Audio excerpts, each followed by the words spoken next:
नमस्कार, कसे आहात सर्व? मस्त आहात ना? मस्तच राहा सर्वांना. सर्वप्रथम श्री स्वामी समर्थ. तुम्हाला सर्वांना आजचा दिवस खूप छान आनंदाचा आणि आरोग्यदायी जाओ. तर आज मी काहीतरी असं छान आर्ट वर्क करणार आहे. तर हे जे आता सध्या खूप फेमस आहे ते म्हणजे लिपन आर्ट. पण हे मी मागे तुम्हाला दाखवले होते की मी हे रांगोळीचे साचे मागवले होते.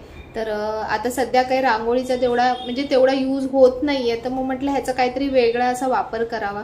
तर म्हणून हा मागच्या वेळी मी तुम्हाला दाखवला होता की हा मोराचा साचा मी घेतला होता. तर रांगोळीसाठी तेवढा त्याचा काही उपयोग होत नाहीये. आणि मला माझं जे डोअर एंट्रन्स आहे तर ते थोडंसं अजून काहीतरी नवीन प्रकारे रिनोव्हेट करायचं आहे. तर मग म्हटलं ह्या साच्याला छानपैकी काहीतरी वर्क करू मस्त, आणि ते तिथे काय कसं ॲडजस्ट होतं ते बघायचं आहे मला. तर म्हणून याच्यामध्ये बघा आपल्याला खूप काही करावं लागत नाही. जे लिपन आर्ट करतो तर त्याच्यासाठी असं तुम्हाला MDF आणि हे MDF मध्ये असतं. तर हे ह्याच्यावरती आपल्याला जास्त काही करायची गरज लागत नाही. पूर्ण डिझाईन दिलेली असते या साच्यांमध्ये. आणि याला एक आउटलाईन असते की ज्याच्यामुळे तुम्हाला आतमध्ये पण काही काम करायचं असेल तर ते उठून दिसतं त्याच्यामध्ये. जसं बघा हे गौतम बुद्धांचं मी मागच्या वेळी तुम्हाला दाखवलं होतं की कसं काम केलं होतं त्याच्यामध्ये. तर तसंच करणार आहे, पण हे आज छान असं कलरफुल करणार आहे मस्त. तर तुमच्यासोबत शेअर करणार की कसं बनवते मी ते. आणि हे साचे मी कुठून घेतले होते काय, तर याचा व्हिडिओ केला होता आणि त्या व्हिडिओची लिंक मी तुम्हाला डिस्क्रिप्शनमध्ये देईन. तुम्हाला हवे असतील तर तुम्ही असे घेऊ शकता आणि घराचे असे कोपरे वगैरे छान असे डेकोरेट करू शकता. तर ह्याला पहिले कलर करण्यासाठी जे कलर मी यूज करते तर ते हे फेविक्रिलचे कलर असतात, जे आपण म्हणजे कपड्यावर वगैरे सगळ्यांवर यूज करू शकतो. तर असे हे फेविक्रिलचे कलर आहेत. हे बघा अशा प्रकारच्या ह्याच्या बॉटल्स येतात. तर हे ऑइली कलर असतात थोडेसे आणि ते शायनी पण असतात, तर ते छान दिसतात. तर याला पहिले पूर्ण व्हाईट कलर करणार आहे. समजा तुमच्याकडे ते पूर्ण व्हाईट बॅकग्राऊंडचा पण एक कलर मिळतो जिसो व्हाईट म्हणून.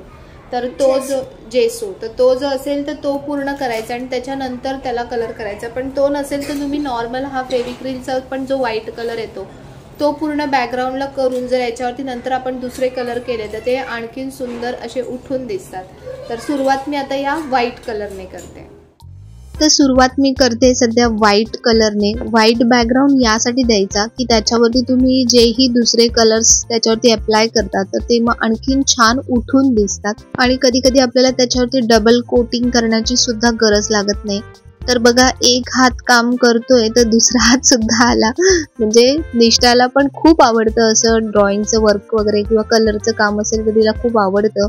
आणि बहुतेक मुलांना असं म्हणजे कलर काम किंवा असे छान छान क्राफ्ट रिलेटेडच्या गोष्टी असतात ना तर त्या मुलांना नक्कीच आवडतात. तर मुलांना थोडंसं मोबाईल पासून TV पासून थोडंसं लांब ठेवायचं असेल ना तर अशा गोष्टी खरंच करत जा. बघा मुलं सुद्धा तुम्हाला त्या गोष्टींसाठी मदत करायला तयार होतात. आणि बघा आता पूर्ण व्हाईट कलर करून झालाय. हा छान सुकू द्यायचा पूर्ण. आणि पूर्ण सुकल्यानंतर आता हे दुसरे कलर्स म्हणजे जसं तुमचं जे ड्रॉइंग असेल किंवा जशी तुमची डिझाईन असेल. आता ही मोराची डिझाईन होती तर त्याच्यामुळे मला मोराच्या रिलेटेड जे कलर्स आहेत तर ते कलर्स मला करायचे होते. तर हे फेविक्रिलचे जे कलर आहेत ना तर हे तुम्ही छोट्याच बॉटल घेत जा, कारण या बॉटल मोठ्या जास्त घेतल्या तर जास्त दिवस समजा तुम्ही ते कलर वापरले नाही तर ते घट्ट होतात म्हणजे सुकून जातात. तर त्याच्यामुळे शक्यतो छोट्याच बॉटल्स घ्या. हे कलर कुठेही इझिली तुम्हाला अवेलेबल होऊन जातात. कपड्यावरचे कलर्स म्हटले तरी चालतात, पण नॉर्मली फेविक्रिल सांगा तुम्हाला बरोबर ते कलर देते. आणि यामध्ये आता खूप साऱ्या शेड्स अवेलेबल आहेत. म्हणजे आपले सॉफ्ट कलर्स, पेस्टल कलर्स, आपले सगळे ओरिजिनल कलर, त्याच्यामध्ये वेगवेगळे शेड्स असे बरेच गोल्डन, सिल्वर वगैरे बरेच कलर अवेलेबल आहेत. त्यामुळे तुम्हाला खूप इझी पडतं कुठलंही असं काही छान ड्रॉइंग करण्यासाठी. तर बघा आता मोराचे कसे वेगवेगळे शेड्स असतात तर त्याच्यामुळे मी सगळ्या कलर्सला मिक्सिंग करून थोडं थोडं कलर करते, जेणेकरून जो मोरपिसाचा जो म्हणजे कलर आहे तो थोडासा त्याच्यामध्ये आला पाहिजे. तर हे कलर करताना ना पाण्याचा वापर करू नका शक्यतो, कारण पाण्याचा वापर केला ना तर तो कलर खूप असा डल दिसतो आणि त्याचं जे ग्रेस आहे जो कलरचा किंवा जो शाईन आहे कलरची तर ती तेवढी उठून दिसत नाही. तर डायरेक्टच कलर तुम्ही अप्लाय करा. आणि बघा अशा प्रकारे मी पूर्ण व्यवस्थित थरोली कलर करून घेते. आतमध्ये त्याला म्हणजे बाहेरून त्याला आउटलाईन आहे ना त्यामुळे कलर करायला आणखीन सोपं जातं, पण तरी आउटलाईनवर कलर जाणार नाही याची काळजी सुद्धा तुम्ही नक्की घ्या. तर अशा प्रकारे बघा आपला पूर्ण असा मोर छान असा कलर करून रेडी झालेला आहे. पण काम अजून बाकी आहे, ते म्हणजे सगळ्यात महत्त्वाचं जे म्हणजे ज्यासाठी मी हे कलर केलंय तर ते म्हणजे मिरर वर्क. तर मिरर लावल्यानंतर ना खूप सुंदर दिसतं, पण मिरर तुम्ही डायरेक्ट लावू नका. पहिले शक्यतो मिरर प्लेसिंग करून घ्या, म्हणजे कुठल्या साईजचा, कुठल्या शेपचा मिरर कसा छान दिसेल, कुठे लावला गेला पाहिजे. तर ते तुम्ही पहिले असंच नॉर्मल लावून घ्या, त्यानंतर त्याचा फोटो काढून घ्या समजा लक्षात नसेल राहत तर, आणि त्यानंतर तुम्ही मिरर चिकटवा. म्हणजे तुमचं काम डबल होणार नाही आणि मिरर जिथे चिटकवतोय तर त्याच्या आतमधले जे कलर आहेत ते सुद्धा आधीच फिल करून घ्या. मिरर लावल्यानंतर तुम्हाला कलर व्यवस्थित करता येणार नाही. तर म्हणून जिथेही तुम्हाला कलर करायचा आहे, जो स्पेस ओपन सोडायचा आहे, तर हे सगळ्या गोष्टी आधीच करायच्या आहेत आणि फायनली सगळं झाल्यानंतरच तुम्हाला मिरर लावायचे आहेत. तर हे मिरर्स तुम्हाला नॉर्मल तुमच्या इथल्या कुठल्याही स्टेशनरी किंवा अशा शॉपमध्ये मिळून जातात, नॉवेल्टी स्टोअरमध्ये वगैरे, किंवा तुम्ही ऑनलाईन सुद्धा मागवू शकता. मी हे ऑनलाईन Amazonवरूनच मागवले होते. वेगवेगळ्या शेपचे मिरर्स बघा तुम्हाला दिसत असतील. तर असं आपलं काम ऑलमोस्ट कंप्लीट झालेलं आहे. मिरर वर्क केलंय त्याच्यावरती थोडंसं. तर बघा आता कसं दिसतंय, खूप छान दिसतंय. तर असं घरच्या घरी आपण असे छान डेकोरेटिव्ह पीस बनवू शकतो. तुम्ही कुठेही बॅकग्राऊंडला किंवा असं हँग करू शकता. खूप खूप सुंदर दिसेल. असं गार्डनमध्ये वगैरे पण लावू शकता. खूप छान दिसतं आणि याच्यामध्ये आपल्याला खूप जास्त पण मेहनतची गरज लागत नाही, कारण ऑलरेडी डिझाईन वगैरे आउटलाईन्स सगळ्या गोष्टी असतात. फक्त थोडंसं कलर कॉम्बिनेशन आणि असं मिरर वर्क केलं तर बघा किती सुंदर दिसतंय. तर हे मी बाहेर विचार करते की तिथे मला हे हँग करायचं आहे, पण आता ते कसं होईल ते थोडंसं पुढचं काम आहे अजून त्याच्यामध्ये. पण आत्तापर्यंतचं जे काम झालेलं आहे ते अशा प्रकारचं झालंय. तर खूप सुंदर वाटते. तर अशा प्रकारे नक्की तुम्ही ट्राय करा. रांगोळीच्या हे साचे कुठे मिळतील तर त्याची मी डिस्क्रिप्शनमध्ये लिंक देणार आहे. जर तुम्हाला तुमच्या इथे सुद्धा मिळत असतील किंवा ऑनलाईन पण मिळतात तर Amazonवरून वगैरे, तर तिथून पण तुम्ही मागवू शकता. पण ऑनलाईन थोडेसे महाग वाटले मला. जिथे ज्या ताईकडून मी मागवले होते तिच्याकडे थोडेसे कंपॅरेटिव्हली हे साचे स्वस्त होते. तर म्हणून मी तुम्हाला सांगेन की तुम्ही तिथेही एकदा चौकशी करून बघा दोन्हीकडे. तर असं आजचं काम खूप छान झालेलं आहे. तर चला आता मी पुढचं काही अजून राहिलेलं असेल तर ते कंप्लीट करते आणि बाहेरचं काय करायचं तर ते पण तुमच्यासोबत नक्की शेअर करते. तर असं छान वर्क आपलं मस्त रेडी झालेलं आहे आणि बघा किती सुंदर दिसतंय. तर हे जे रांगोळीचे साचे मागच्या वेळी मी मागवले होते तर मी तुम्हाला दाखवलं होतं की हे आता पहिल्यांदाच नाही करत आहे. तर ह्याच्या आधी बघा हे गौतम बुद्धांच्या मागे ठेवण्यासाठी, ॲक्च्युली गौतम बुद्धांच्या मागे ठेवण्यासाठी नाही, जेव्हा पहिला गुरुवार होता तर पहिल्या गुरुवारच्या वेळेला मला बॅकड्रॉपला काहीतरी छान करायचं होतं, तर तेव्हाच मी हे असं बनवलं होतं. बघा किती सुंदर दिसतंय. म्हणजे तुम्ही ह्याचा फक्त सिंगल यूज नाही, याचे तुम्ही खूप सारे मल्टिपल यूज करू शकता. हे रांगोळीचे जे साचे आहेत, आता हा एक मी तुम्हाला दाखवला, त्यानंतर हे जे बरेच साचे मागवले होते. तर फर्स्ट याचा पहिला जो उपयोग आहे तो म्हणजे प्रॉपर रांगोळीसाठी, कारण हे रांगोळीचे साचे.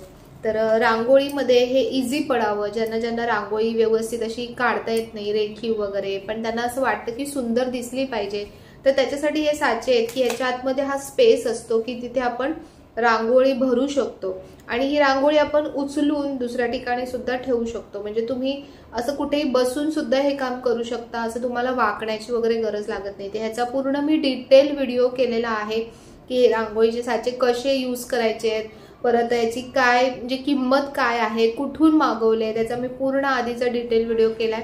त्या व्हिडिओची लिंक मी तुम्हाला ह्याच्या डिस्क्रिप्शनमध्ये देईन. तर ह्याच्यामध्ये बघा असे पावलं सुद्धा होते. आणि आणखीन एक तुम्हाला मी बेस्ट ऑप्शन सांगते ह्याचं, की हे समजा जसं मी आता मोराचं जसं मी कलर केलंय तर तसं तुम्ही हे प्रॉपर जरी कलर जरी करून ठेवलं तर तरी सुद्धा तुम्हाला ह्याच्यावर रांगोळी काढण्याची सुद्धा गरज लागणार नाही. तुम्ही ते तसंच कलरचं सुद्धा ठेवू शकता ॲज अ रांगोळी.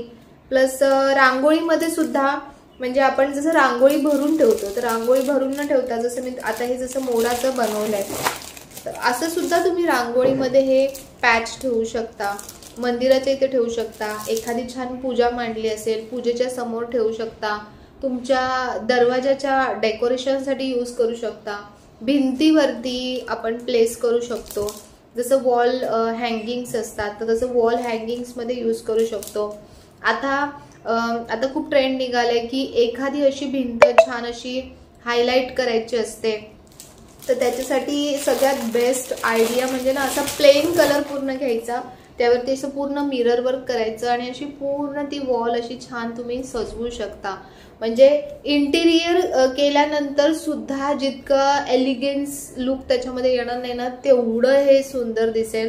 जोही कोणी येईल ते तुम्हाला नक्की विचारेल की कुठून आणलंय, कुठून बनवलंय वगैरे. तसे छोटे छोटे पीस बनवून तुम्ही एक असा मोठा पीस बनवू शकता. तर खूप साऱ्या याच्या आयडियाज आहेत, त्याच्यामध्ये खूप साऱ्या डिझाईन्स आहेत. तर ह्या पर्टिक्युलरला ज्या डिझाईन्स आहेत ते ह्या रांगोळीसाठीच वापरू शकतो. ह्या आपण अशा म्हणजे मिरर वर्कसाठी जास्त यूज नाही करू शकत, पण अशा ज्या राऊंड शेपमध्ये डिझाईन्स येतात ना, या डिझाईन्स आपण रांगोळी ह्याच्यासाठी यूज करू शकतो, मिरर वर्कसाठी. त्यानंतर बघा ही अजून एक डिझाईन्स आहे, त्याच्यामध्ये बऱ्याच भरपूर म्हणजे छोट्यातली छोटी पासून मोठ्यातली मोठी अशी भरपूर डिझाईन्स आहेत. तर तुम्ही हे पण आपण बघा, प्रॉपर असं तुम्हाला रोज म्हणजे रांगोळी काढायची नसेल तर प्रॉपर असे छान कलर करून ठेवलं याला. त्या कलरवरती तुम्ही दुसरे कलर सुद्धा नंतर चेंज करू शकता त्या कलर, कारण ते कलर कसे आपले ह्याचे कलर असतात, फेविक्रिलचे कलर्स असतात, तर त्याच्यावरती दुसरे कलर बसतात. तर ते कलर आपण चेंज करू शकतो. तर असं सुद्धा कलर करून आपण समजा देवाऱ्याच्या समोर जरी ठेवलं तरी खूप सुंदर दिसेल. तर असं मला वाटलं की ह्याचा आपण असं मल्टिपल यूज करू शकतो, कारण जे लिप्पन आर्ट पण मी जे बघितलं, तर लिप्पन आर्ट पण प्रत्येकाला जमेल असं नाहीये, कारण त्याचं जे मोल्ड येतं, मोल्डिंग जे बनवतो आपण, ते पण प्रॉपर कधी कधी बसत नाही आणि बरेचसे त्याच्यामध्ये पण खूप सारे प्रॉब्लेम्स येतात. तर म्हणून मला असं वाटलं की हे का नाही करू शकत आपण, म्हणजे ही रेडीमेड डिझाईन, याच्यामध्ये फक्त तुम्हाला कलर करायचा आहे आणि छान तुमच्या क्रिएटिव्हिटीला थोडासा ताण देऊन तुम्हाला याच्यामध्ये छान असे मिरर फिक्स करायचे. बघा किती म्हणजे खूपच सुंदर दिसतं. आता हा खूप ट्रेंड चालू आहे. याच्यामध्ये आणखीन एक तुम्हाला आयडिया देते, ती म्हणजे की याच्यामध्ये मोठा पीस घ्यायचा, मोठी डिझाईन घ्यायची किंवा असं काहीतरी डिझाईन घ्यायची की ज्याच्यामध्ये मधला स्पेस आहे ना म्हणजे मोकळा असेल असा. म्हणजे आता हा जेवढा आहे तर ह्याच्यापेक्षा अजून एवढा असा स्पेस की जिथे डिझाईन असेल आणि मध्ये मोकळं असेल तर तिथे तुम्ही आरसा लावू शकता. म्हणजे त्या आरशाच्या बाजूला पूर्ण असं जे वर्क दिसतं ना, ते खूप खूप सुंदर दिसतं. खूप वेगळंच काहीतरी छान काम केल्यासारखं वाटतं.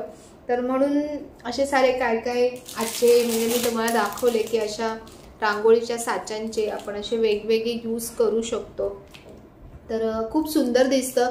तुम्ही हे कोणाला गिफ्ट जरी कराल ना असं बनवून, तरी ती व्यक्ती इतकी खुश होऊन जाईल की जेवढं रेडीमेड गोष्टींमध्ये जी मजा नाही आहे ना, ती मजा आहे ह्याच्यामध्ये, हँडवर्कमध्ये. म्हणूनच तुम्हाला माहिती आहे की आपलं हँडक्राफ्ट जे आहे ते किती महाग असतं. आता आम्ही राजस्थानला वगैरे गेलेलो होतो, तिथे बहुतेकशा गोष्टी हँडक्राफ्टच्याच असतात, पण त्या खूप महाग सेल केल्या जातात, कारण या गोष्टी करण्यासाठी वेळ जातो तेवढाच, आणि पण त्या तितक्याच भक्कम, तितक्याच सुंदर आणि तितक्या छान दिसतात.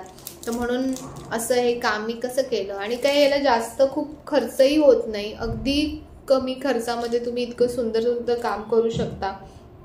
म्हटलं तुम्हाला जसं दरवाजाच्या इथे तुम्ही डेकोरेट म्हणजे एंट्रन्सला डेकोरेट करण्यासाठी यूज करू शकता, वॉल डेकोरेशनसाठी यूज करू शकता, रांगोळीमध्ये असा यूज करू शकता.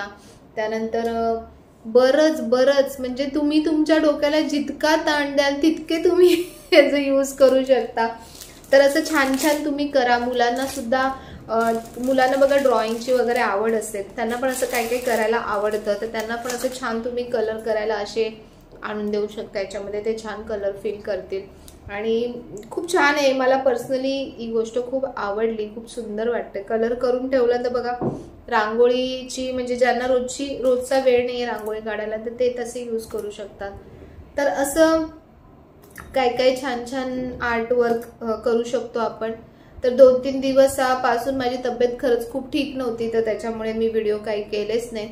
आणि एक पॉइंट येतो की असं वाटतं नाही की शांत बसावं, शांत राहावं. म्हणजे मला तरी असं वाटतं, आता माहीत नाही तुमच्या बाबतीत मला माहिती आहे, पण मला तरी असं वाटतं की कधी कधी नको मोबाईल, नको काहीच, असं शांत असावं.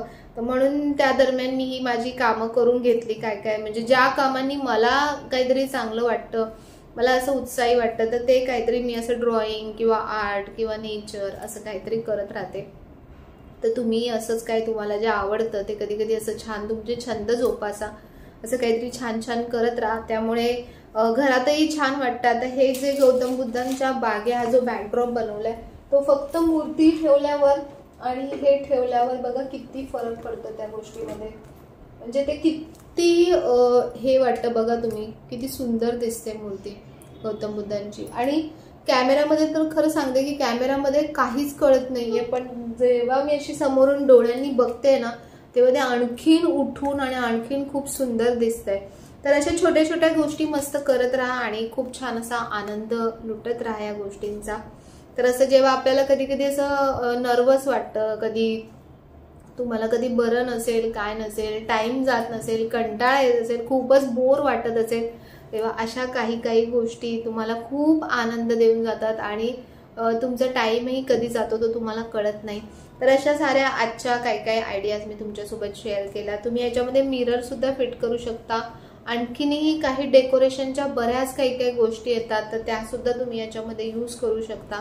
तर तुम्ही नक्की ट्राय करा आणि मला नक्की सांगा तुम्हाला आजचा व्हिडिओ कसा वाटला. जर व्हिडिओ आवडला असेल तर नेहमीप्रमाणे लाईक करा, शेअर करा, सबस्क्राईब करा. पुन्हा भेटूया आपण उद्याच्या नवीन व्हिडिओमध्ये. तोपर्यंत सर्वांना बाय आणि सर्वांना श्री स्वामी समर्थ.